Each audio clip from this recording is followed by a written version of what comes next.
La política s'ha adaptat al llarg de la història als canvis comunicatius que hi ha hagut a la societat. Ja ho va fer Roosevelt amb la ràdio o Kennedy amb la televisió.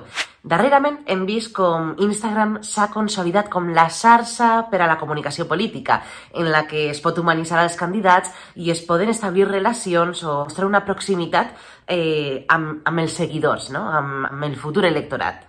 Ara bé, en els últims mesos, o en els últims dies sobretot, estem veient com els partits, polítics, institucions estan movent fitxa i s'estan apostant per comunicar en noves xarxes de moda, no? Com ara TikTok o Twitch.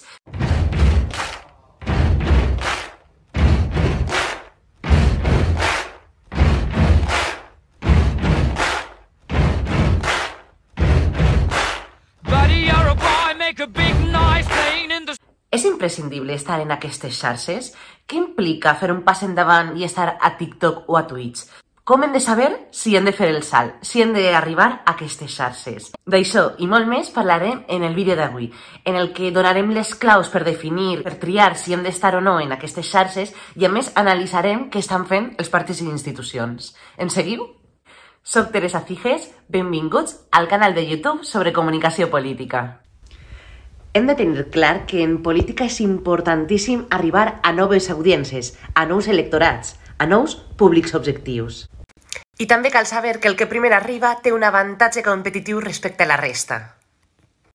A més, els experts ens expliquen que una de les tendències d'aquest 2021 seran els directes a través de les xarxes socials.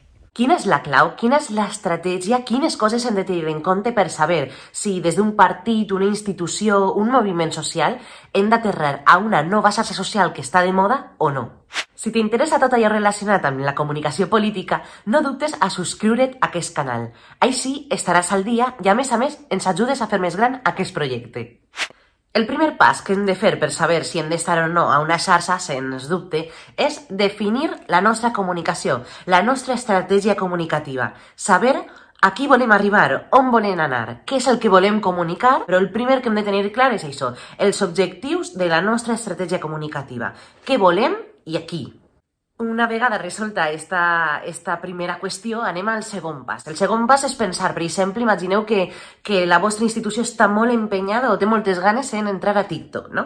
Doncs haurem de respondre a les següents preguntes. La primera és si el teu públic objectiu hi és en aquesta xarxa. Com ho podem saber? Doncs mirem qualsevol informe de xarxes socials els més recents que tinguem. Per exemple, en aquest informe de mitjans de 2020 ens informa que el 87% dels internautes, de les persones que fan servir internet, tenen xarxes socials, no? Una xifra molt interessant. I a més, la mitjana d'edat d'aquestes persones és d'uns 40 anys. De fet, el grup majoritari és de 41 a 54 anys i el segon del 25 al 40, cosa que pot sorprendre algunes persones que es pensen que les xarxes són únicament per als joves, no? Veient que el públic és adult principalment i a més amb estudis universitaris. Després podrem mirar quines són les xarxes més usades de l'any 2020, no? Veient com en primer lloc està WhatsApp, no ens sorprèn, però en segon lloc està Facebook i això ens hauria de fer reflexionar també perquè moltes vegades des de partits o institucions esté com molt abandonat Facebook quan encara hi ha un volum molt gran de gent que hi és en aquesta plataforma i que encara la fa servir, no únicament tenen els comptes sinó que encara són actius dins de la plataforma. En tercer lloc també una sorpresa perquè és YouTube la tercera plataforma. Per als que estem al dia sobre màrqueting això no ens sorprèn, perquè YouTube és el segon cercador després de Google més usat.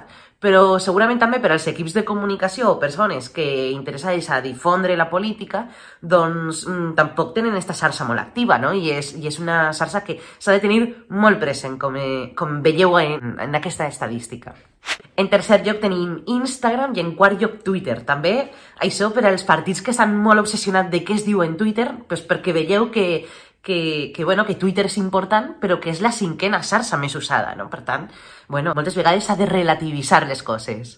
I les xarxes estrella d'aquest 2021, sens dubte, són TikTok i Twitch, es troben en el lloc 10 i la 12a posició. Però atenció amb els usos que fan de les xarxes les noves generacions, no? Les generacions més joves. Veiem com fan servir per igual WhatsApp i YouTube, i això ens pot sorprendre, hem d'emfatitzar també què fem a YouTube. Abans, en general, tota la població era el tercer lloc i aquí és el segon empatat amb el primer. Ojo, hem de tenir això molt en compte.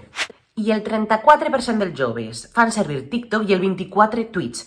I a més, hem de fer un parèntesi perquè això, que ja és molt, veiem les diferències entre la generació Z i la millennial, no? Els més joves fan servir molt més aquestes xarxes, però aquí hi ha hagut un canvi que encara no està mostrat en aquestes estadístiques perquè arran del confinament va entrar molta gent adulta a TikTok, per tant, la mitjana d'edat de TikTok ha pujat considerablement el seu ús, i Twitch en els últims mesos s'ha popularitzat moltíssim. Hi ha hagut un creixement molt fort en aquesta xarxa. I després de veure l'anàlisi de l'ús de les xarxes, podem tornar al punt 1 i agafar la pregunta que era a qui volem enviar la nostra comunicació, dirigir la nostra estratègia comunicativa. I segons la resposta, veure quines xarxes fan servir principalment aquesta gent. O quines xarxes són les que més usades en general. Perquè potser no ens convé segmentar tant perquè no tenim capacitat, que això és el punt següent. És a dir, hem de veure si tenim capacitat, tenim recursos per dur a terme la comunicació en aquesta xarxa. No és el mateix fer un tuit que fer vídeos a TikTok. I hem de saber si això tenim el capital humà, tenim el temps necessari per invertir, per fer un bon contingut, perquè anar a aquestes xarxes a fer el pena o a posar una foto i ja està, doncs no has entès res. Això va lligat amb el següent punt, i és que si decidim apostar per aquesta xarxa, hem de tenir clar que necessitem que el nostre equip comunicatiu, prèviament o mentrestant, des d'altres comptes, vagin fent proves en aquesta xarxa. Es vagin familiaritzant amb els usos, vagin aprenent i interioritzant, no, la narrativa, el llenguatge visual, perquè és molt important que si arribem a una xarxa ho fem dignament, no ser virals perquè fem el ridícul. I per últim és un punt que no havia comentat perquè trobo que és, bueno, que és bàsic, però que s'ha de dir també. Moltes vegades quan veiem aquestes estadístiques de xarxes més usades, no sé què, veiem que entremig n'hi ha xarxes de tot tipus. Tenim, per exemple, el Tinder, tenim, per exemple, OnlyFans. Vull dir, són xarxes que poden tenir molts seguidors, però són un contingut molt específic que, bueno, poden no ser coherents amb el relat que volem donar. Si el públic objectiu hi és en la xarxa, si és coherent amb el nostre relat, si tenim la capacitat de fer-ho i fer-ho bé, d'aterrar bé a aquesta xarxa, i si estem disposats a endinsar-nos en aquest món entenent les regles del joc. I arribats fins a aquest punt, si voleu, podem posar alguns exemples de partits o de polítics que han aterrat a TikTok o a Twitch i que ho han fet dignament, ¿vale? Per exemple, en 2019 Macron va portar un debat electoral a Twitch perquè considerava que els joves no s'implicaven prou, bueno, que els joves no anaven als actes de campanya, als debats, i volia implicar-los, i va apostar per fer un debat a Twitch.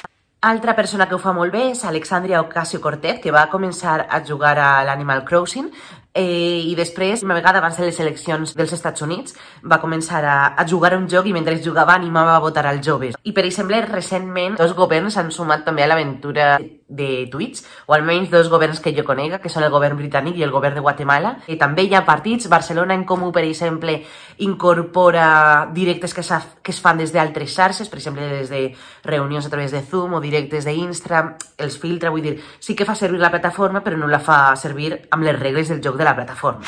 Per altra banda, si volem parlar de TikTok, tenim exemples també de bons casos, de bons usos. Recentment s'ha incorporat Esquerra Republicana amb el president del Parlament fent coses de TikTok, no ballava, per descomptat, però sí que és cert que no podran tenir el president del Parlament tots els dies fent TikTok. Va ser una bona forma de viralitzar-lo i de que la notícia aparega per tot arreu, no?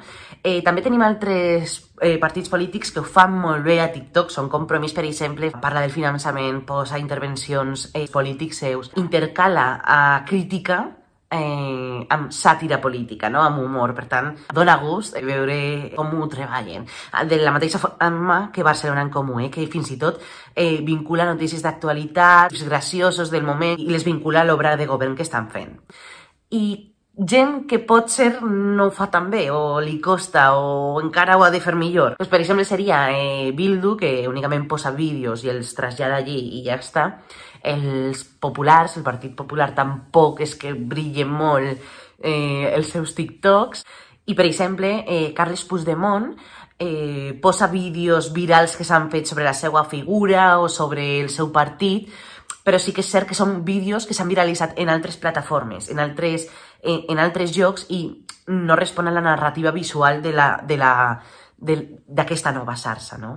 Dit això, volem aterrar a una nova xarxa, benvinguts, fantàstic, hem d'adaptar-nos també a les noves formes de comunicar.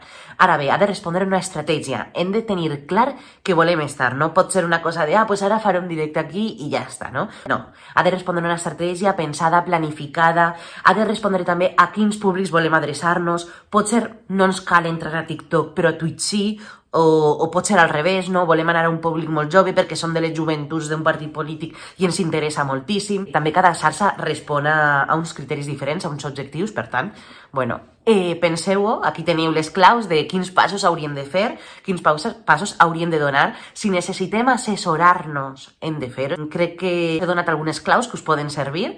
Crec que això, que li feu un bon ús, que penseu, que planifiqueu i que aposteu també per ser innovadors en la comunicació. I aquí acaba el vídeo d'avui. Espero que us hagi interessat, que us hagi agradat, que hàgiu pensat, ostres, ens cal apostar per a això o per allò, o no ens cal, perquè està bé. Podríem fer més coses a YouTube que no és novedosa, però mira quines xifres té d'audiència i quanta gent la fa servir. Estem descuidant Facebook, però hauríem de reprendre perquè tenim una base interessant de seguidors. Bueno, estos vídeos també es fan per aprendre, per pensar, per compartir, i qualsevol comentari ja sabeu que m'encanta llegir-vos. I res més, ens llegim i moltes gràcies per arribar fins ací. Ja sabeu, podeu compartir el vídeo, ajudeu a fer més gran aquest projecte i us podeu subscriure i estar al dia de tot el que anem fent. Moltes gràcies i fins al proper vídeo. Adeu!